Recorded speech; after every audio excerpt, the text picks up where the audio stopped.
on Sportscenter. It's what Kentucky and Utah worked all season for. All those long hours of hard work and dedication for that chance to be the best and to be forever linked to those champions of the past. A champion of the present makes new plans for the future.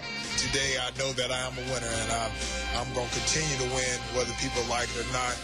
And Charles Barkley will continue to talk whether the league likes it or not. But he is a gutless man, he's a gutless official, and he holds grudges. Different faces heading to unfamiliar places as opening day is upon us.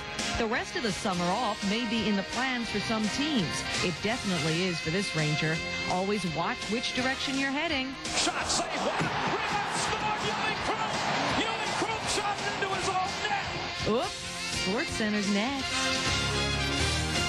Hello there. Not much going on in sports. Kenny Mayne and Linda Cohn here to make something happen. Oh, if that doesn't work, though, we can always make something up. What is fact? Tom Penders does the right thing, and you can plan on taking plenty of trips to San Antonio for reaction and analysis on tonight's title game and Kentucky's big win. Oh, speaking of that game. Speaking of that game, the winning players will get their names in the paper, and it is a final. It's over. Kentucky, a winner against Utah, coming back to win this thing, as Kentucky did so well all season long and all through the tournament. Kentucky has won its 7th NCAA title. It all happened a day after Esther Schmidt-Rupp, the widow of Kentucky coach Adolph Rupp, died at the age of 95. So in honor of the Kentucky family, the tradition carries on. Title number 7. And right now we join our basketball team down in San Antonio. Chris Fowler is the point man. Well, Kenny, thank you very much. It's also in the 50th anniversary of Coach Adolph Rupp's first national championship at Kentucky. It is number 7 for the school. Utah comes close. A terrific game, guys. A fitting ending to a wonderful Final Four and a wonderful NCAA tournament. To put it in boxing terms, Utah lands the big early blows, but Kentucky keeps jabbing away at the body, and Utah runs out of gas. Well, you know, you talk about Utah running out of gas. I thought fatigue would play a part in this game.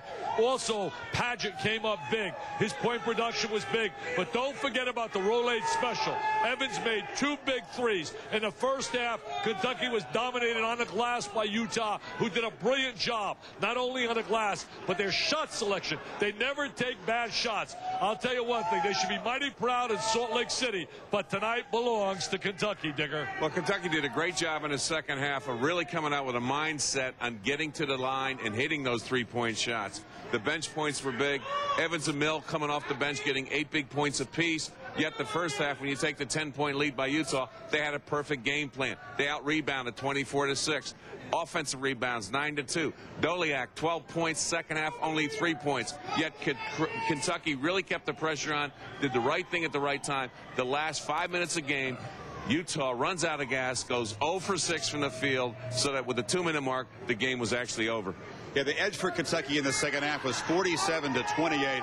Mr. Vitale, pregame, did call it. He said 72-69 Kentucky. It was 78-69. Think about this. Tubby Smith in his first year, a championship. At Kentucky, this was really the combined force of just good, solid college players. Not one single player in Kentucky among the 15 finalists for the Nate Wooden Award or the 10 finalists for the Naismith Award. The bench, as always, big tonight. Well, I think that's amazing when you think about that. They don't have one really All-American, but they got the great team concept. The bottom line is Ron Mercer, Antoine Walker would be in their lineup had they not left early, and they would have been certainly unbeatable. But the bottom line, when you look at Kentucky, the great team effort, lots of depth, people at each position who can step up. A Cameron Mills and Evans. You go to the bench for a McGlure. All these guys are very positive players. They don't have a marquee name player. What they have, Digger, a bunch of kids that know how to win. 3 years in a row in a final game is unreal.